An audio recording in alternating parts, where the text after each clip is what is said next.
A series of horrific unsolved crimes that brought 20 years of terror to Italy. There was great terror, great fear. Over 2 decades, 7 helpless couples are stalked by a deranged and perverted killer. There was a maniac on the loose in Florence, who murdered them and mutilated the genitalia of the young women. I woke up many times at night with the image of mutilated bodies in front of my eyes. Investigators struggle to snare a killer who evades the police at will. There was a widespread sense of hopelessness. This is the story of murders so savage they could only be committed by a monster.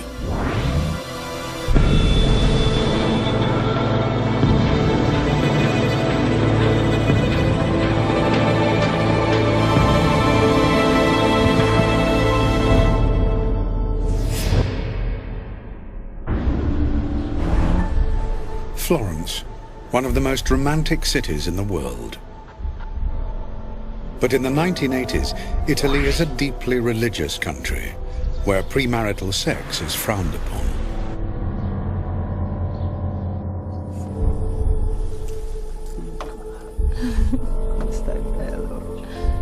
A young couple escape to the countryside, far from the watchful eye of parents.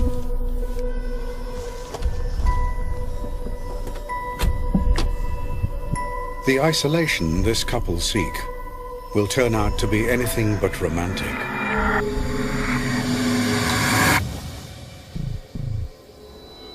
On the morning of June the 6th, 1981, an off-duty policeman makes a gruesome discovery. The bodies of 2 young lovers. Forensic pathologist Giovanni Morello examines the victims. The couple had numerous injuries on their bodies. A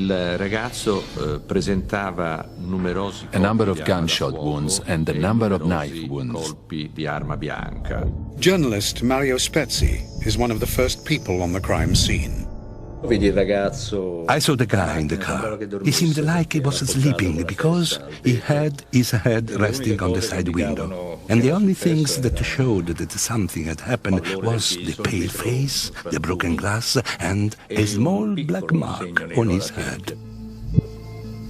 Former Chief Inspector Ruggero Perugini knows that even the smallest clue could lead them to their killer. Every element of the crime scene is essential. What is missing, what is there, the context.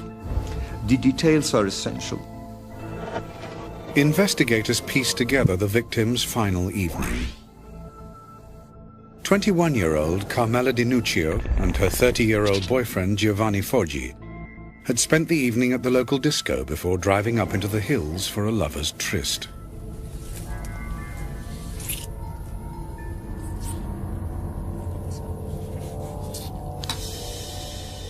Guarda, guarda!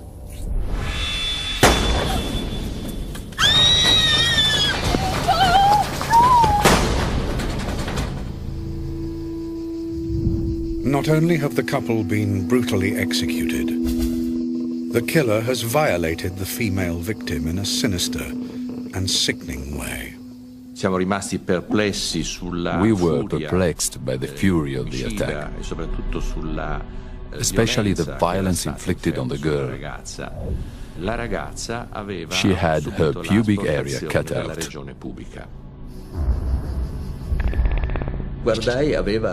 She had, very shockingly, a wound below her abdomen that couldn't really be described as a wound. It was like her lower abdomen was missing. The Carabinieri, Italy's local police force, struggle to find a motive for the murder. But the isolated setting for the attack prompts investigators to make a connection with an unsolved murder from 7 years earlier. In 1974, there was a very similar case in an area north of Florence. 2 young people who had been making love in a car were killed. Pasquale Gentilcore and Stefania Pettini have been found viciously murdered in the countryside just outside Florence. And there are other similarities. Again, the murder seems to have no motive, and the female victim was singled out for mutilation. After the death of the girl, an additional number of stab wounds were inflicted on her, mostly around the genital area. A vine branch was also inserted into her vagina. As the people of Florence reel from the shock that the two murders could be linked, the investigation takes a surprising turn. A local man known to spy on courting couples, Enzo Spalletti, is arrested and charged with the murders. The city breathes a sigh of relief. He was known as a peeping Tom. It was believed he was discovered watching this couple and had reacted by killing them. It looked like it was nothing more than a tragic story. But as the Carabinieri hold Spalletti in jail, believing they have caught the killer, their investigation is thrown into turmoil. A young couple spend the evening together. After a movie, they escape to the countryside just outside Florence.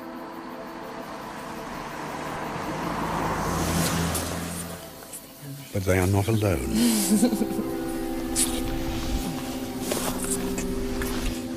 Guarda, guarda!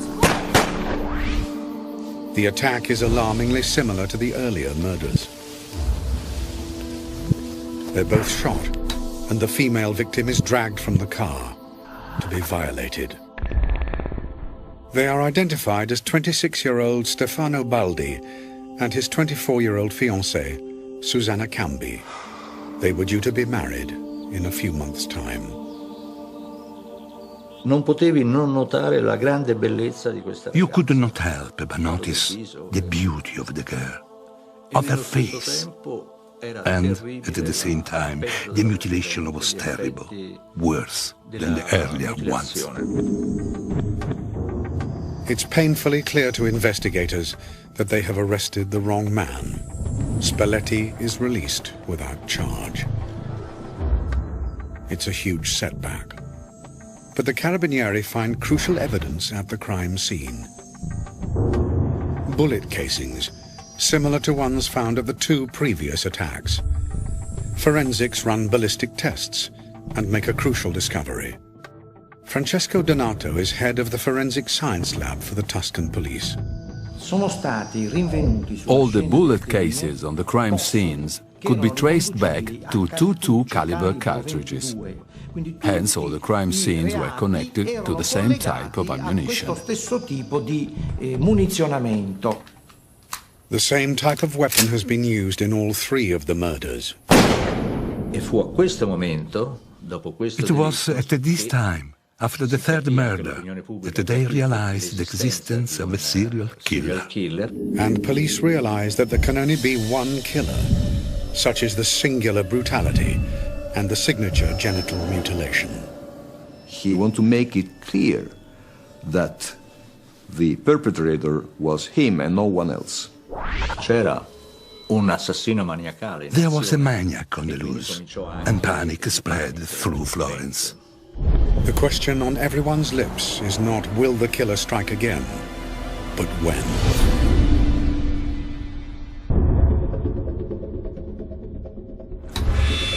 Three couples murdered in the quiet foothills around Florence. 7 years have passed since the first attack in 1974. And the Italian Carabinieri are no further forward in trapping the serial killer responsible for the murders. Journalist Mario Spezzi, who has followed the case from the beginning, gives the killer a name.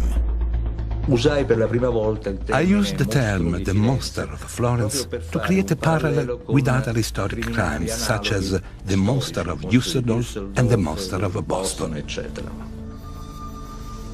The monster's crimes are identified by a grotesque mark. The entire genital area of the female victim is cut out and removed. Even hard-boiled journalists are doubtful about revealing the truth. The people of Florence are gripped by fear. A killer is amongst them. There were wives denouncing the husbands or former husbands, mothers denouncing the sons, sons denouncing the father. The Carabinieri are frustrated by their lack of progress with the case, and the investigation is suffering due to contamination of vital evidence at the crime scenes. The murders had been committed in the countryside. Mostly they were discovered by people not belonging to the law enforcement. C'erano mazzi di fiori, ghirlande, portate. There were bunches of flowers from people in the village to remember the victims of the monster. Le vittime del mostro. Si allontani! Mi lasci stare ancora un po'? Signora, si allontani! Nessuno indossava calzari. Nobody was wearing shoe covers, nobody wore gloves, and nobody wore overalls.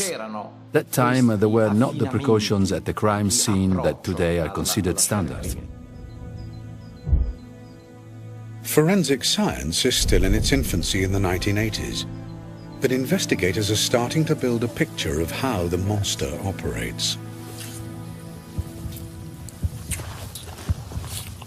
Si avvicina lentamente a He questa comes slowly to the vehicle and then, suddenly, using a torch, illuminates the inside of the car. The sudden and violent light has the same effect as a rabbit crossing the road and getting caught in car headlights. The monster takes advantage of this moment to shoot.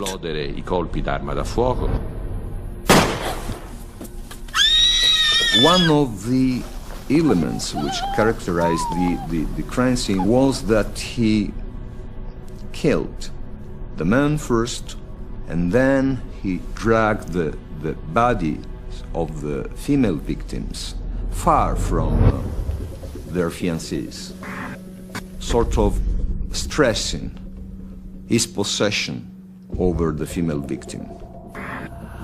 Abbiamo anche ipotizzato, we hypothesized that, given the way he cut out the pubic area, that he was an expert knife user. Una persona esperto di armi da taglio.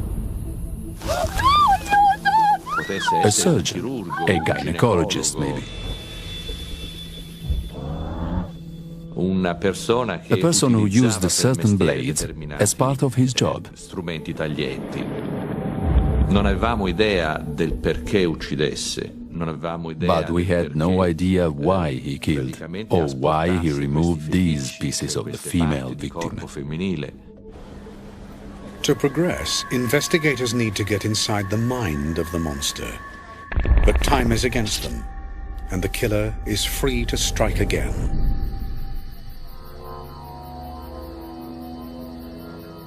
On June the 19th, 1982, in a country road just outside Florence, passing motorists report what they initially believed to be a traffic accident. Ambulance driver Lorenzo Allegranti is called to the scene. We arrived 4 or 5 minutes after the call. And when we arrived, we saw immediately it was something very different. In the car, our childhood sweethearts, Paolo Mainardi and Antonella Migliorini, the monster's latest victims.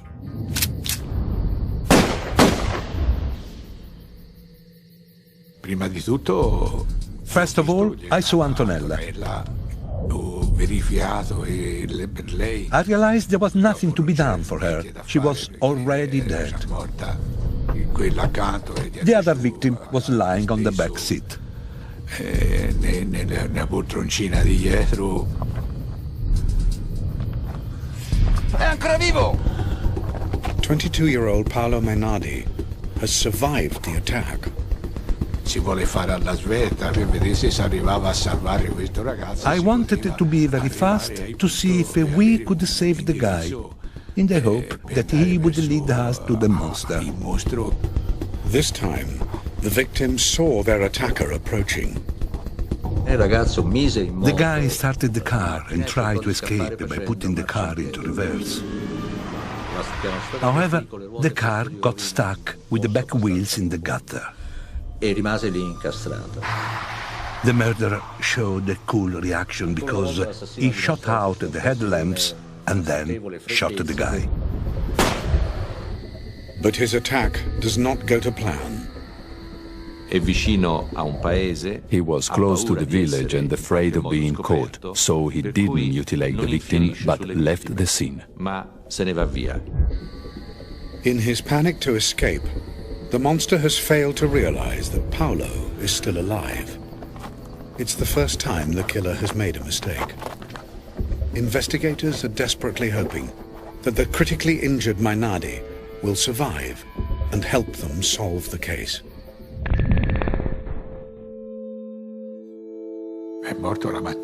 He died in the morning at around 4:15. It was a big blow, because by saving him, things could have been different. Mainardi has died without being able to reveal anything about the murderer. But the Carabinieri see an opportunity to try and trick the killer and drive him out into the open. Ricordo molto bene che il giorno dopo, anzi il giorno stesso, I remember clearly the day after we were called by the state prosecutor. She said, I would like to ask you for a favor. Could you publish a false story that possibly the victim had said something or seen something? Hopefully the murderer will read the story and perhaps make a mistake. It is just days after Mainardi's funeral. Lorenzo Allegranti, the ambulance driver who tended the dying Paolo, is asleep in bed.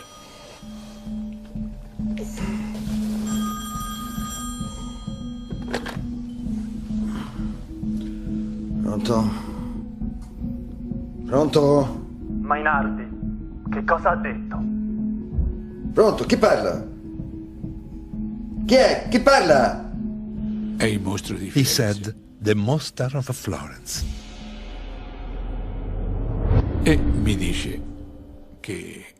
He told me to be very careful, because he could carry out a massacre. It seems the false story that the dying Paolo Mainardi had described his attacker has succeeded in getting a reaction from the monster. Allegranti is given police protection. There were many more calls. I was always harassed by the monster via the telephone. Pronto? Stai molto attento a quello che dici, o sei un uomo morto.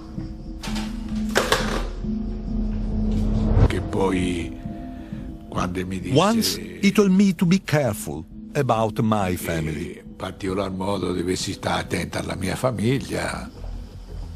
the calls cannot be traced. The investigators are running out of time, and they know the monster will strike again. Then, a lead emerges that completely changes the direction of the case.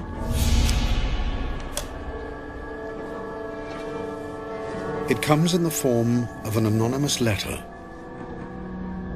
An anonymous letter was sent which said, why don't you look at the murder of 1968?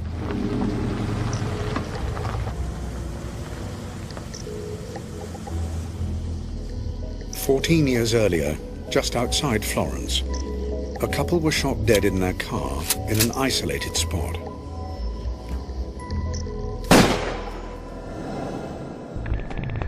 The investigators search police archives and discover the case has a startling similarity to the monster killings. The couple was shot with a .22 caliber gun. 8 shell casings were found on the ground at the murder scene and are still in police files. Forensic experts examine the bullet shells. To be able to tell if the shells all came from the same weapon, they have to be analyzed using a comparative microscope. This is the imprint of the firing pin enlarged. Here we can see the particular characteristics that identify the cartridge. The microscopic imprints made on the bullet by the gun when fired are unique to each weapon. The results are staggering. All these shells were all fired from the same weapon. These murders, more than 20 years apart, have been committed using the same gun. The victims in 1968 were a married woman, Barbara Locci, and her lover, Antonio Lobianco. Investigators discover that their killer was Barbara's jealous husband, and that he is still serving a life sentence in prison. The common link must be the murder weapon. The Carabinieri get to work tracing the source of the .22 caliber Beretta that was used to kill Barbara Locci. Someone around that woman, someone from her circle, had the gun. The trail leads them to a notorious thug called Francesco Vinci, who had also been a lover of the murdered Barbara. He was a macho man who liked to show off his masculinity to women. Vinci had a reputation for being violent. As investigators become convinced they have a prime suspect in their sights, new evidence appears which could confirm their suspicions. Days after the murder of Paolo Mainardi and Antonella Migliorini, an abandoned car was found hidden in the woods. The owner has finally been traced.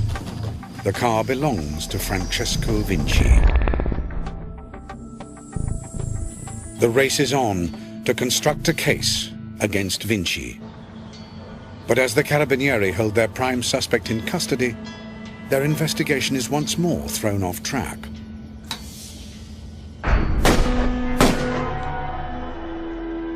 Reporter Mario Spezzi finds himself at the scene of yet another double murder. That night I stopped my car there and I came here and I saw all the policemen and magistrates. They were here and they were really shocked because at that time they were sure the monster was in jail. Francesco Vinci was the monster. Investigators quickly run ballistics tests on bullet shells found at the scene. There is no doubt the monster is still at large, and he has killed again.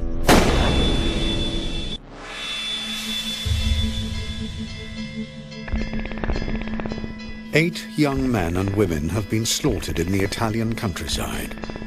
Police have been chasing leads, but they have come to nothing. The monster of Florence is still at large, and he has killed again. 2 German tourists have been shot dead in their camper van. But for the second time, the monster's attack has gone wrong. The policeman said, "Have a look inside." I looked and I thought it was a girl. It was a boy with long, very blonde hair. He was very slim. Me too, when I saw the first time, I thought it was a girl. The murdered men are 2 students, Wilhelm Meyer and Uwe Rouge-Sens. Investigators think the killer has mistaken one of the long-haired students for a woman. They believe that on discovering both his victims are male, the monster has no interest in completing his ritual. The primary motivation for committing the murder was not the death of the victim, but the mutilation itself. The monster of Florence has claimed 10 victims in 10 years. His last 2 attacks failed to secure him his desired trophy. He will not make the same mistake again.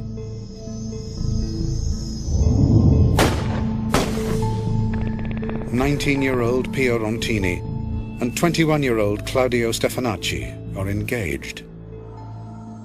Quella sera si appartarono, andarono in una località che si chiama They La went to a Boschetta, place called La e non Boschetta, vedendo ritornare and not loro seeing stavano them returning home after midnight, their friends found them because they knew where they normally went. andavano. They too are found shot dead. But this time the mutilation is even more savage. Il rito è sempre il solito. The rite is always the same. He always cuts off the pubic area. However, in this case, the monster also mutilated the woman's breasts. Anche sul seno della donna. Florence is a city in panic. Le coppie dei giovani italiani non si appartano più nella notte. Young Italian couples did not isolate themselves any longer, as they were afraid.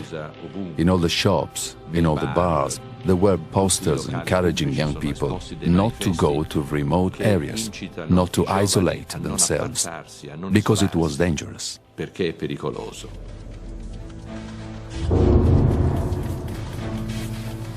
But not everyone understands the danger.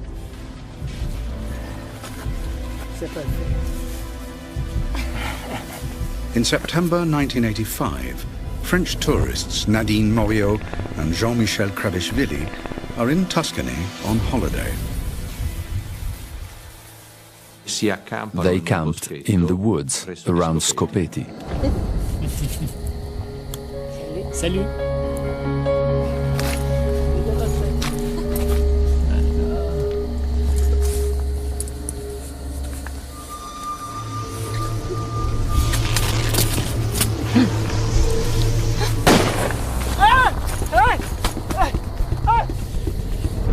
E il mostro, che era inginocchiato, l'assassino, sparò immediatamente. The monster immediately killed the girl.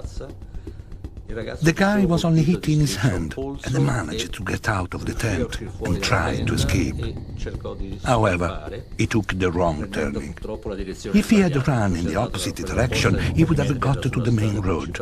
But instead, he ran into the woods and was caught by the monster, who cut his throat. Che gli tagliò la gola. It's soon revealed by the monster why he has targeted and killed the French tourists. He had killed 2 foreigners, so there was no report of missing people.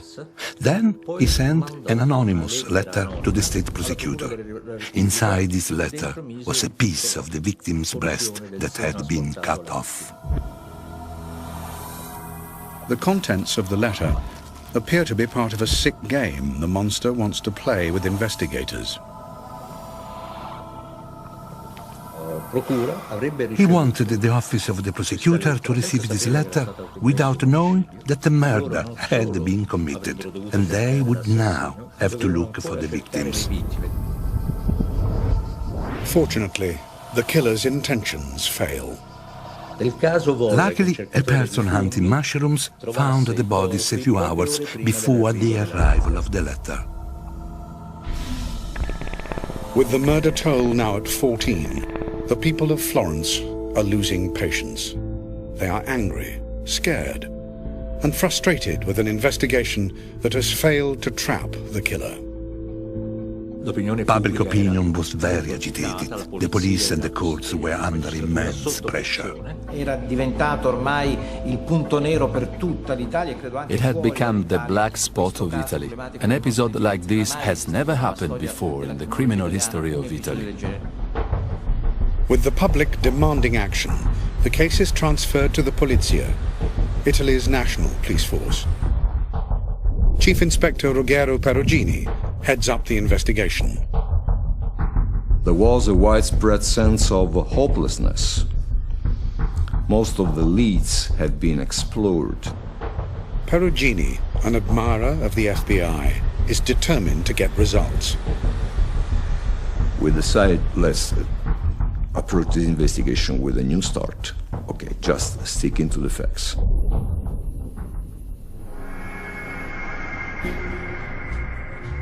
Perugini initiates a massive screening program of local criminals, utilizing the new police computers and databases in the Polizia's head office. we decided to start with Tuscany and to analyze those with criminal records who were free to act in those dates. Investigators cross-reference the times and locations of the murders with the movements of the convicted offenders they have identified. One name is coming up again and again. He is a convicted rapist and murderer, and he lives in the crucible of the monster's killing zone. His name is Pietro Pacciani. He is married with 3 children and is a farm laborer. His record makes disturbing reading. C'era un altro episodio che risaliva agli anni 50. In the 1950s, when Pacciani was engaged to a girl who was the beauty of the village, he discovered her in a car with a traveling salesman. Un commesso viaggiatore. He intervened and killed the man. Il commesso viaggiatore. Pacciani served 13 years for the murder of the traveling salesman. There is a detail from his trial in 1951 that interests Perugini. Pacciani said that seeing his girlfriend naked with another man is what had driven him to kill. The sight of the left breast of this girl, together with this man, had unchained his reaction. Could it be that Pacciani is acting out his revenge on women for this betrayal? Perugini questions his prime suspect. He may be a peasant farmer, but the vastly experienced detective soon realizes that Pacciani is a cunning man. I was very much impressed by his brightness and by his ability to manipulate me.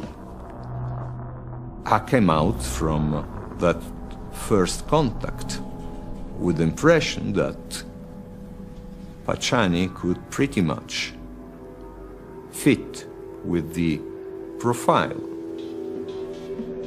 that we had. The Polizia closely study their prime suspect. Pacciani may be over 60 and have health problems, but investigators believe he is capable of committing murder.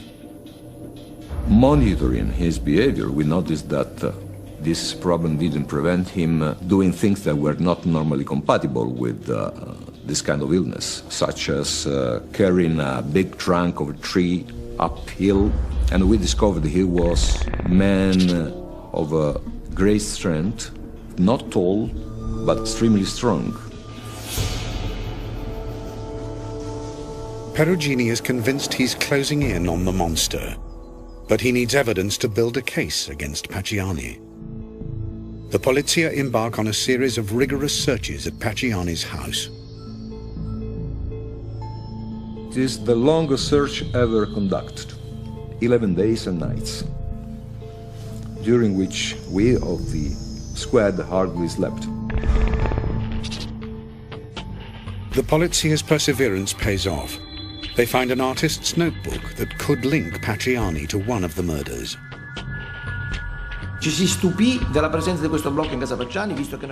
We were astonished to find this drawing pad in Pacciani's house, since you couldn't buy them in Italy. We managed to trace where the drawing pads were sold. It was a shop in Osnabrück, the same shop where the 2 young Germans went to buy their drawing books. It's damning evidence, but to build a homicide case, officers need to link Pacciani to the murder weapon. They believe the .22 caliber gun used in all the killings must have been lost or stolen after the murder of Barbara Locci in 1968 and has somehow fallen into the possession of Pacciani. A seemingly impossible task until there is an astonishing breakthrough. I saw the reflection of the light of something metallic. They find a bullet in Pacciani's garden. We had it taken out of the ground and we had it immediately delivered to the forensic police in order to have it analyzed. The Polizia have bullets and shells from all of the murder scenes. It is Francesco Donato's task to compare them with the bullet they have found in Pacciani's garden. If they match, the polizia have found the monster. Abbiamo stabilito la perfetta coincidenza e quindi They were a perfect match. The cartridge found in Pacciani's garden was definitely from the same weapon that was used in the double homicides of the monster of Florence. Investigators now have enough evidence to make a case against Pacciani. His trial begins in April 1994. Pacciani pleads his innocence.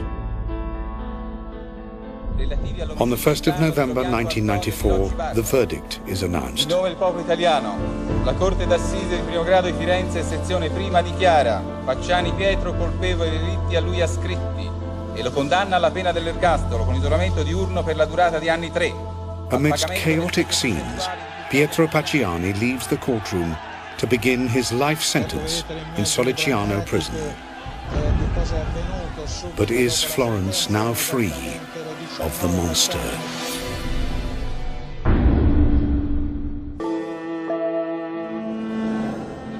The monster of Florence, Pietro Pacciani, is finally behind bars for 7 brutal double murders. But the polizia have little time to enjoy securing Pacciani's conviction before questions begin to be asked about whether they have the right man. Sister Anna Marie Mazzari is a prison visitor who befriends Pacciani. I believed in the innocence of Pacciani. I don't believe he was capable of such actions. He spoke to me about the bullet they found in his garden. He told me someone has put it here. He considered these things an attempt to frame him, to try to make him look guilty. Controversy is growing over evidence from the final murder scene, committed in 1985, that casts serious doubt over Pacciani's conviction. Questo avvenendo in una zona non molto frequentata. Because the attack happened in a remote area, the bodies were not found immediately. As more time passes between the event that causes death and the finding of the body, the more difficult it becomes to identify the time of death. Più difficile è identificare il momento della morte. The polizia assert that French tourists Nadine Moriot and Jean-Michel Kravishvili were killed on the Sunday night. But the contents of their stomachs still contain traces of rabbit pasta eaten on the Saturday, prompting some to claim they died on the Saturday night. Il problema dello stabilire la data, se sia... The problem of establishing if the murder was committed on Saturday or Sunday is fundamental to the investigation, because if the murder was Saturday, Pacciani had a strong alibi, because he was at a village feast where a great number of people saw him. I colleghi che hanno eseguito l'autopsia hanno posto la morte la domenica. The people who performed the autopsy concluded the time of death was Sunday night, not Saturday. Clearly, I can understand their difficulty in establishing the time of death, as the bodies were in an advanced state of putrefaction. But in this specific case, I don't agree with my colleagues. I thought and still think they did not die on Sunday, but Saturday evening. Non sia avvenuta di domenica, ma sia avvenuta di sabato, nella notte fra il sabato e la domenica. Unanswered questions about the murder of Kravishvili also remain.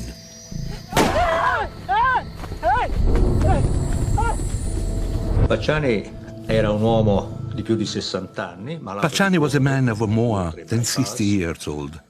He had a weak heart, as he had undergone 2 or 3 bypasses, was very chubby, and suffered from Questo emphysema. contrasta molto con le modalità del delitto, la fuga di un giovane o il tentativo di fuga di un giovane. It strongly contrasts with the escape of the young guy who practiced athletics frequently. Atletica normalmente.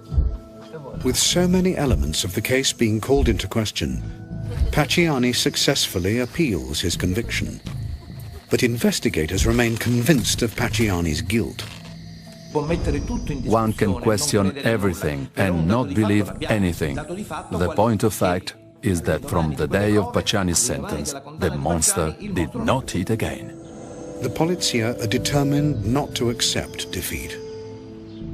They return to conduct another search of the evidence seized from Pacciani's house. We found a picture of a woman whose left breast had been